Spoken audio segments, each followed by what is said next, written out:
北海道也是到櫻花季了。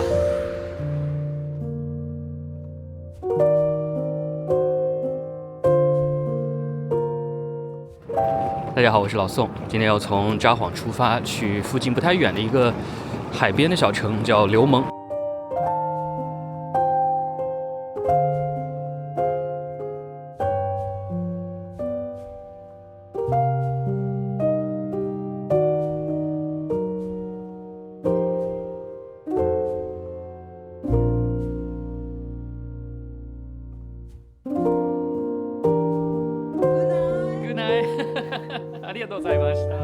留萌是北海道西部海岸的小城，這裡曾經有鐵道可以直達，不過因為鐵道廢線，只能乘坐巴士或租車前往。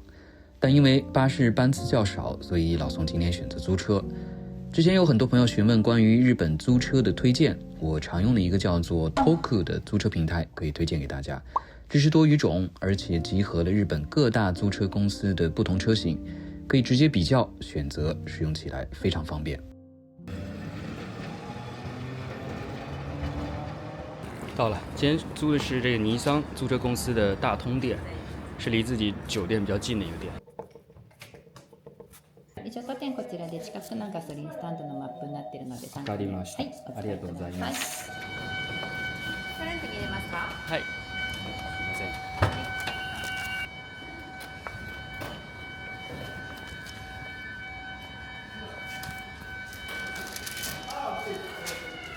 ん。はい。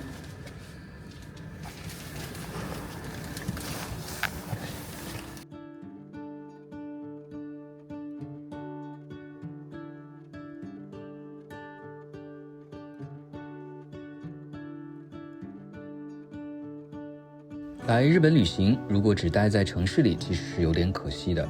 很多真正漂亮的地方，像鄉下的小鎮、山裡、海邊，公共交通不是很方便，所以有時候租車會讓整個行程更加自由。Toku 是一個專門為訪日遊客打造的租車預約平台，已經有超過20年的運營經驗。它最大的特點是可以在一個平台上直接比較日本超過150家租車公司的價格和車型。像大家熟悉的 Toyota、Nippon、Oryx、Nissan 等主流品牌都有，而且在日本全國，從機場、新幹線車站到各個城市的內部，有超過3300個網點可以預約取車，非常方便。在 Toku 上預訂的時候，流程其實很簡單，進入網站之後，選擇取車地點和時間，比如札幌新千歲機場6月10號就可以看到各種車型和價格。這是中文界面，沒有語言不通的問題，所以整個操作過程非常直觀。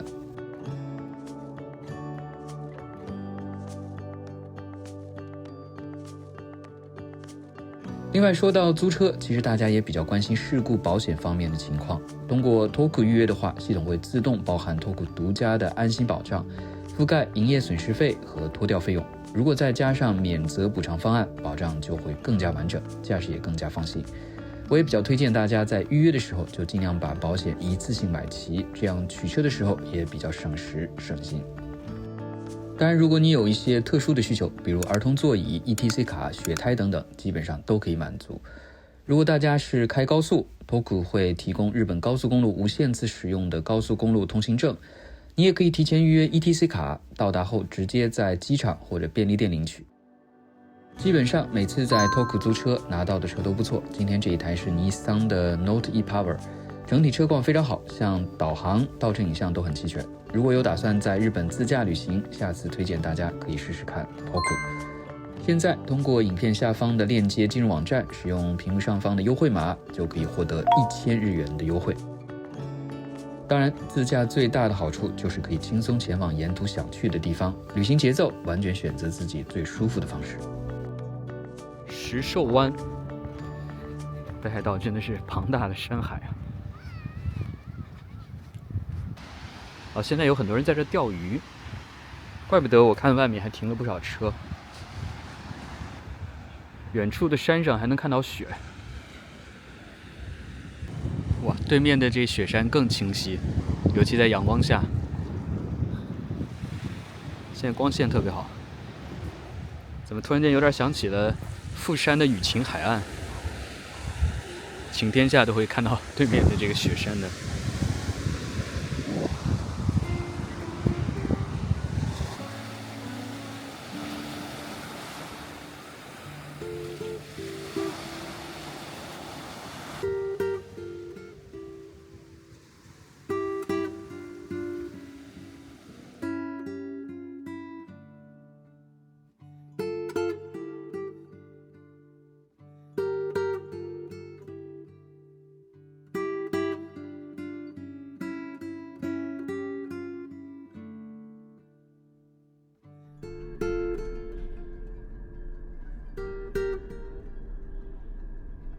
這裡還有一個挺小的石兽灯台，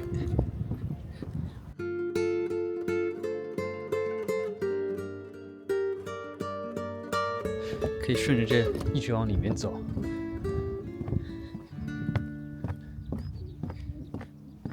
前面的这条河就是石兽川。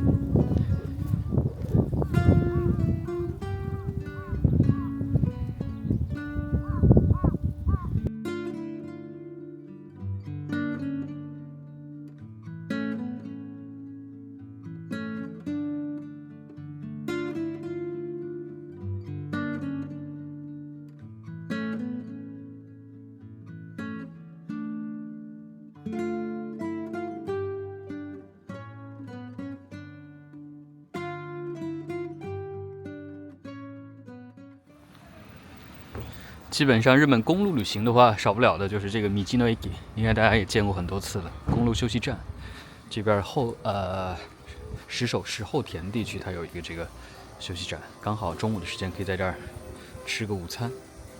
然後它據說有一個展望台，也很漂亮。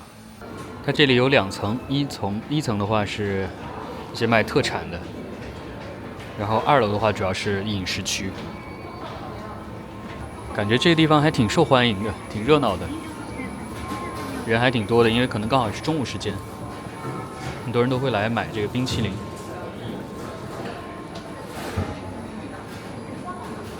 日本各地的冰淇淋真的是特別受歡迎，尤其是北海道，他們的牛奶比較好。這邊有一片休息的區域，景色應該真的是非常不錯。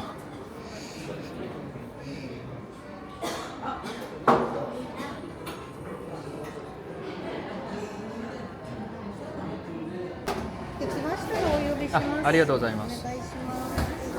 點了一個雙色丼飯，就是2種魚肉的蓋飯，一個是金槍魚，一個是三文魚，就是鮭魚。剛嘗了一口，這個魚肉其實挺好吃的，因為它我覺得應該是加了一些鹽在裡面，所以它會有一些鹹味，很香甜。我覺得甚至不用加醬油。很多他們這種公路休息站賣的一些點心啊、甜品什麼的，看起來都還蠻有特色的。杏仁的小蛋糕，這個麵包它的形狀挺有意思，月牙形的中華饅頭，裡面加的是紅豆餡兒。還有很多人都會收集這種公路休息站，它每一個都有自己的這種貼紙啊，或者是冰箱貼，很多人會到各地去收集這個的。他們和沖繩的恩納村是友好城市，一南一北啊，離得這麼遠，然後他們專門放了沖繩恩納村的一些特產，黑糖的花生。然後這是菠蘿糖，真的是南國風情。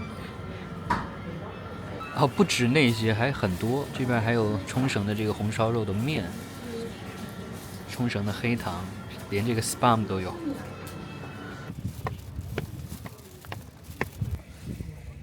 頂上這邊還有一片遊樂區。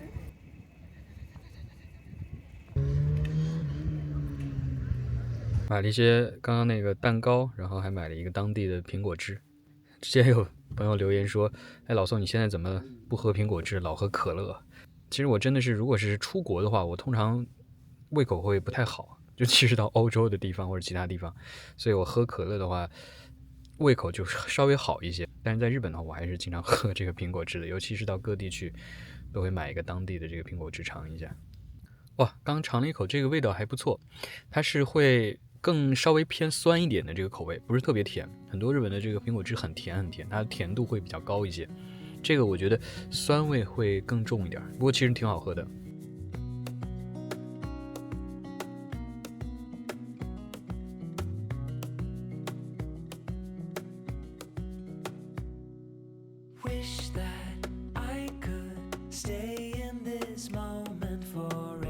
現在已經到增毛町了，這小鎮感覺還挺大的，比我預想中的要大一些。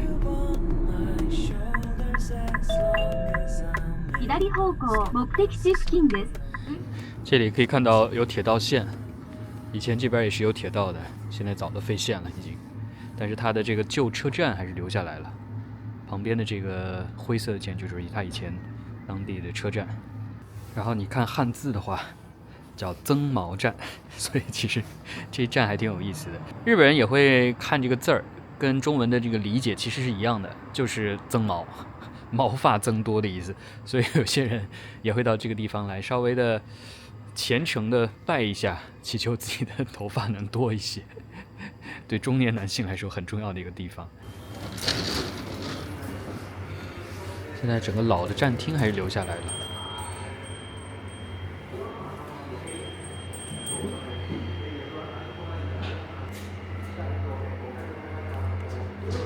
哦，這裡面變成了一個食堂，一個飲食店。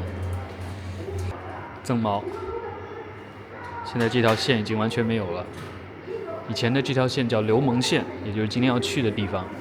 然後流蒙本線的增毛到流蒙之間的這個線路。流蒙線最初由日本國鐵建設，1909年首先開通深川至流蒙段，目的是將周邊地區豐富的煤炭、木材及農產品運往流蒙港，再通過海運輸送到北海道各地及本州。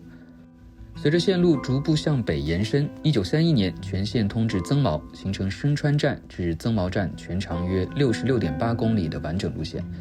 全盛時期，流蒙線不僅承擔煤礦運輸，也服務於漁業繁榮時期的流蒙、增毛等沿海城鎮，見證了北海道西北部的發展。然而，隨着煤礦產業的衰退、公路交通的普及及人口的減少，客貨運需求持續縮減，線路經營狀況逐漸惡化。2016年，流蒙至增毛段率先停運，具有代表性的終點站增毛站也隨之結束了其鐵路運營的歷史。2023年，石狩沼田至流蒙段進一步廢止，僅剩深川至石狩沼田之間的短區間艱難維持運營。但頹勢無法逆轉，最終也於今年的4月1日正式廢止。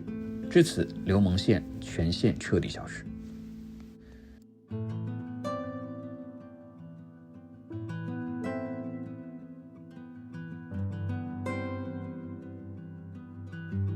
当地比較有名的是這個叫阿媽エビ，就是甜蝦，甜蝦的這個乾的蝦乾。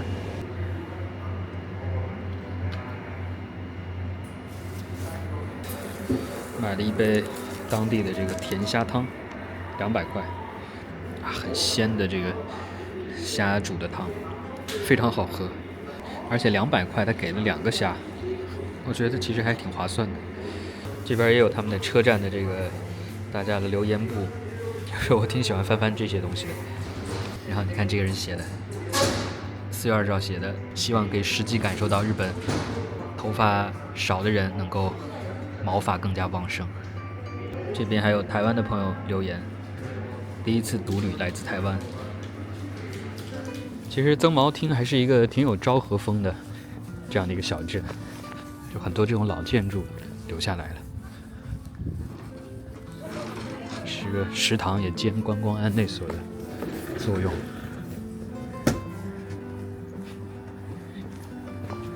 像這棟樓肯定都是以前留下來的，以前好像還是個旅館，現在不知道開不開了。這應該是老的倉庫，老房子，這個可以進去參觀的，然後門票是400塊。哇，這個家真的是夠大的，中間有一個庭院。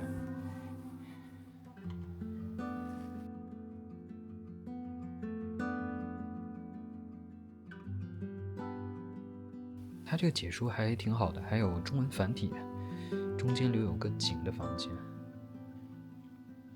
你看這個房間的拉門，它上面寫的“月出於東山之上，徘徊於斗牛之間”，這個應該大家很熟悉吧？應該聽過這句子啊。這個好像是那個蘇軾的前赤壁賦裡面的句子。日本的古人還是很喜歡中國的這些古典的著作、古典的詩詞。按現在來說，這就是一個餐廳，是大家吃飯的一個地方。當初他們的吳福店的這個店鋪的樣子很大。早期的話，對這個和服，尤其這種高檔絲綢做的這種傳統的和服，一般日本人把它叫吳服，所以很多时候你到各地去看，都会有这种叫吴服店。實際上現在來說，賣的就是一般我們說的和服。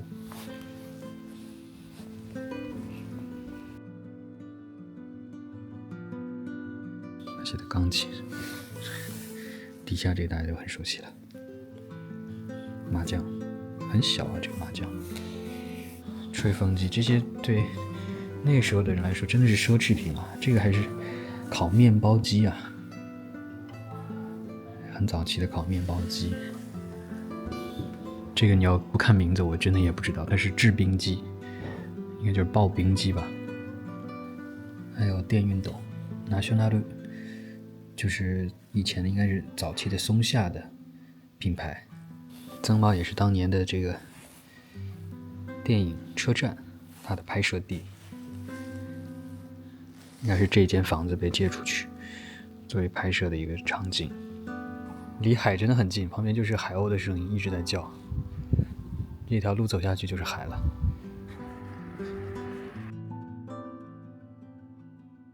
小鎮還挺有意思的，雖然不大，但是很多不錯的這種小店。然後這樣也是個釀酒廠，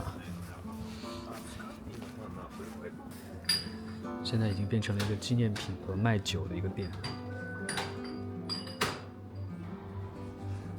他們的這個牌子叫國西。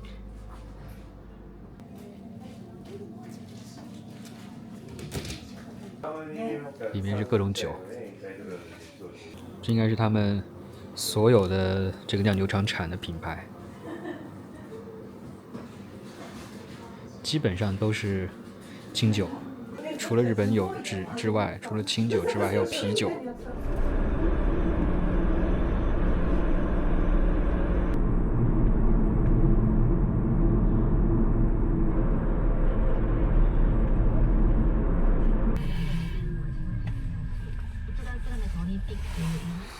终于到流盟市了，這邊海岸邊竟然還有一片露營地，很多人在這邊搭帳篷。前面就是海，流盟的這個夕陽也是特別有名。今天天氣還不錯，應該可以看到。所以這邊應該是一個公開的露營地，然後前面那個突出的地方呢叫黃金甲，也是一個看夕陽的聖地。這附近還有挺多店的，但是現在都關了。然後遠處看見還有一個高的展望台在上邊，然後更遠的地方就是雪山。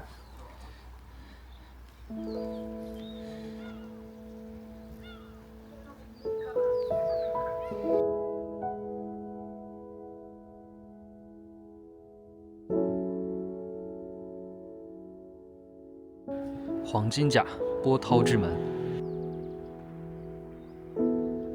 今天天氣不錯，風浪算比較小的，整個比較平靜，其實還挺適合釣魚的。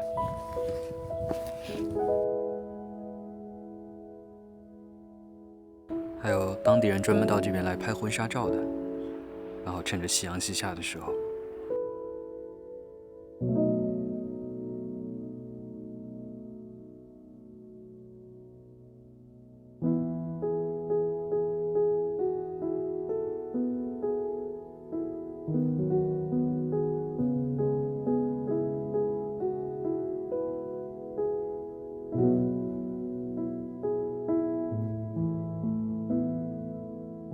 那这个应该就是流盟站了，现在已经完全把上面的这个字都遮掉，完全看不出来是以前是车站，没有任何字留下来。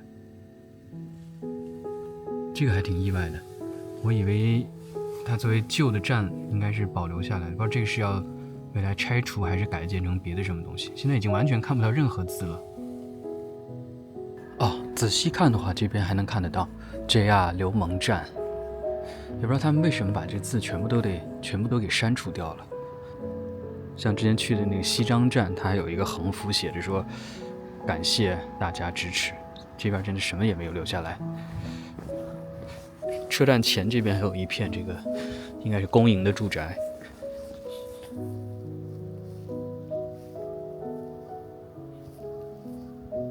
然後後面是一個酒店。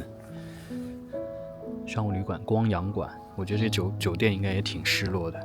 整個站本來是站前的旅館，就是很好的地段，現在這是站也沒有了。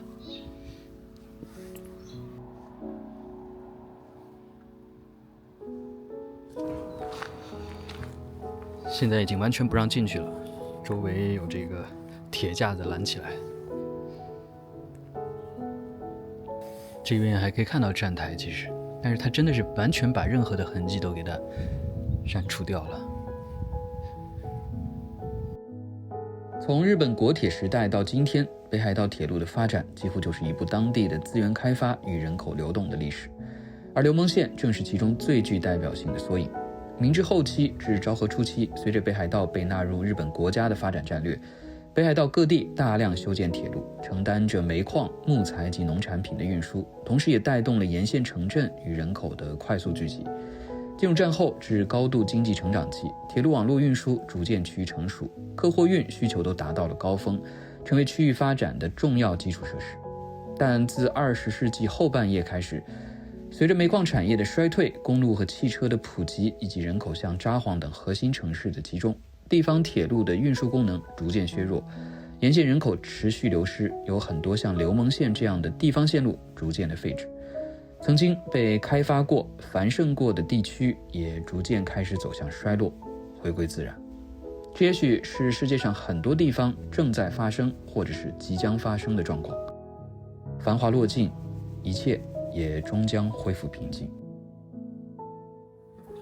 車站對面這一片倒感覺應該是新建的，很多這種房子都特別漂亮，草坪應該也是定期維護的，很整潔，感覺是兩個世界，跟剛剛那個地方。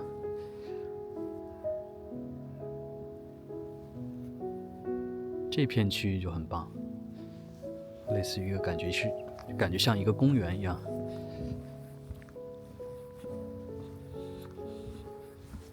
看起來這一片的這些建築應該都是新建的。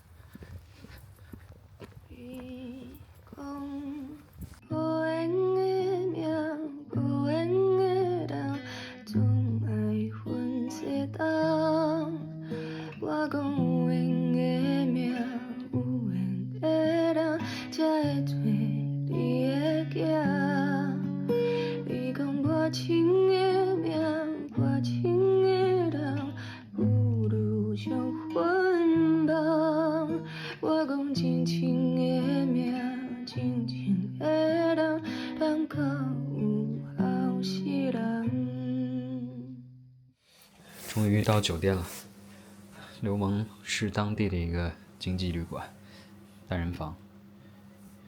本來以為這地方沒什麼人住宿的，結果停車場完全停滿了。這還只是一小片，還有更大的一片呢，人還挺多的。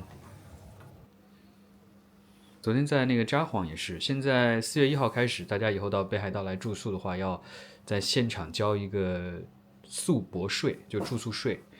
札幌市的話是300塊一晚上，這邊是100塊日幣，還稍微便宜一點。也就是說，你在網上預訂之後到現場都是必須要再額外付這個錢的，都是不包括在你的那個預訂費用裡面。以後大家可以稍微注意一下，需要現場支付的。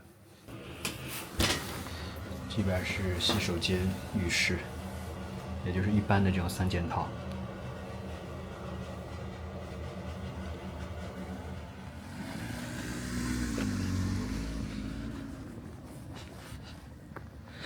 整個城市已經天黑了，準備去吃點東西了。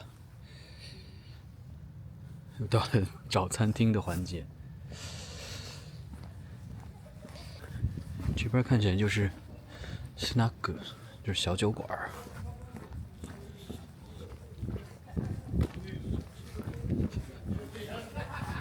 這邊還挺熱鬧的嘛。晚上的這種小酒吧一條街。當地人出來喝酒了，不太想去居酒屋，找個一般的餐廳吃一下。晚上一般開門的大多數都是這種小酒館，要不就是居酒屋。小酒馆和居酒屋的区別就在於小酒館一般主要是喝酒聊天兒，有一個小吧台。居酒屋還是可以吃一些東西的。哦，這邊有一家餐廳，有蟬、黑毛和牛。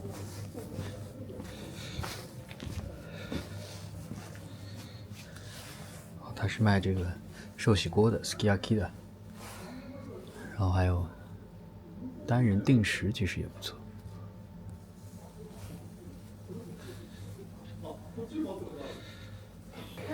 點了個啤酒，然後 sukiyaki 的定食，壽喜鍋的定食，當地的小店，上了一些小菜，這應該是黃瓜和海蜇絲兒。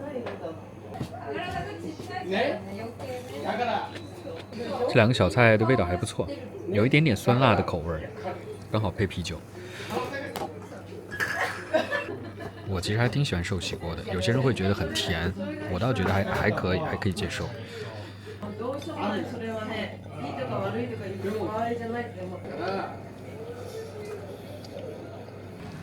壽喜鍋的話呢，其實你要說它的味道有多好，基本上各家店都差不多，因為日本的壽喜鍋它的這個調味啊其實是固定的，所以各家吃起來的味道應該都差不太多。主要其實還是裡面的菜應該也差不多，就主要是肉啊。這家的肉我覺得還挺不錯的，還挺香的。主要還是肉的品質怎麼樣？小冊子上都有介紹。以前是壽司店，後來改了。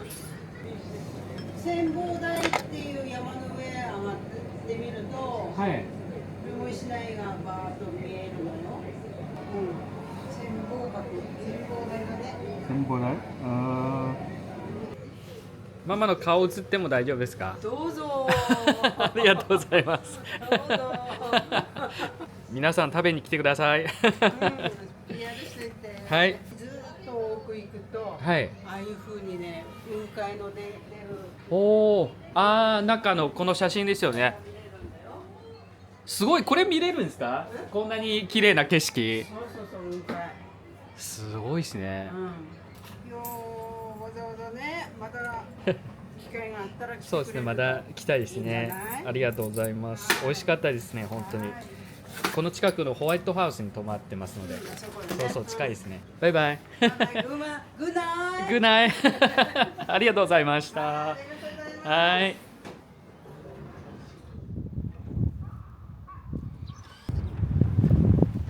今天看起来天氣還挺好的，但是風有點大。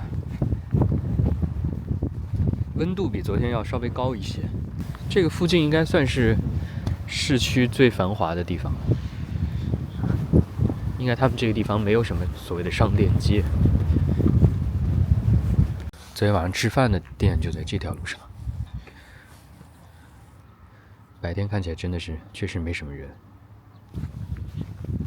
他們這邊的道路，北海道很多地方的這種道路都是橫平豎直的，沒有什麼彎彎曲曲的，都是特別直的大路。然後旁邊的路也是完全的十字形的這種路，基本上每一條路都是這樣，很直的上上下下。很多房子看起來應該也都是很多年了。這個路口看起來還蠻熱鬧的，有不少店。右手邊是藥局，左手邊有一個很大的這個 Docomo 的店。那邊也有一個藥局，然後對面應該是咖啡店。這條路看起來應該是主幹道了，車也挺多的。右手邊有個特別大的卡拉 OK， 這算是一個小的商場了。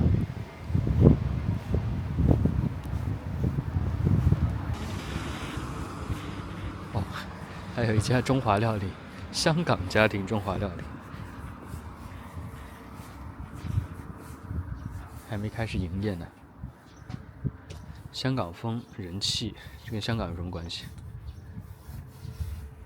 炸餛飩，台灣名物，然後香港人氣美食，到底是哪兒的？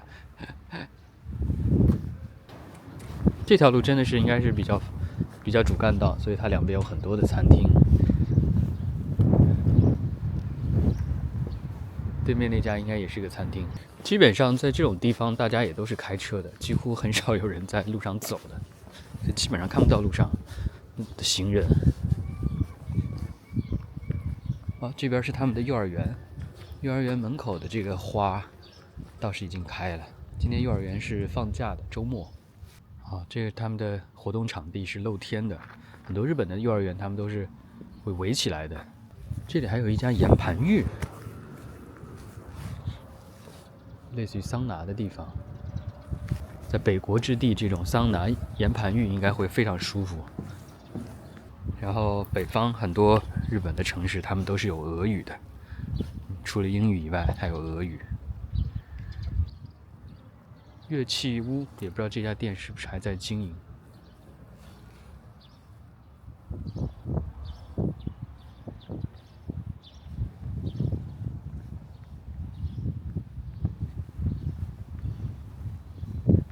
沒有車的時候，就整個城市真的很安靜，只有風的聲音和鳥叫的聲音。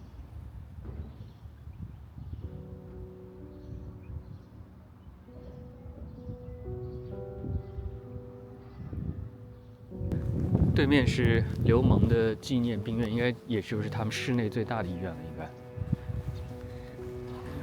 哇，終於看到一家便利店了，這裡有一家 Seven。整個城市中心的部分，其實就幾條路，2-3條路吧，走一走就結束了。這邊寫的北部石炭，也可以依稀可見以前開採煤炭時候的這種留下來的印記。很多北海道的城市以前都是以煤炭開始盛行，後來煤炭也衰退之後，整個城市也就跟着就衰退了，人口就大量的減少。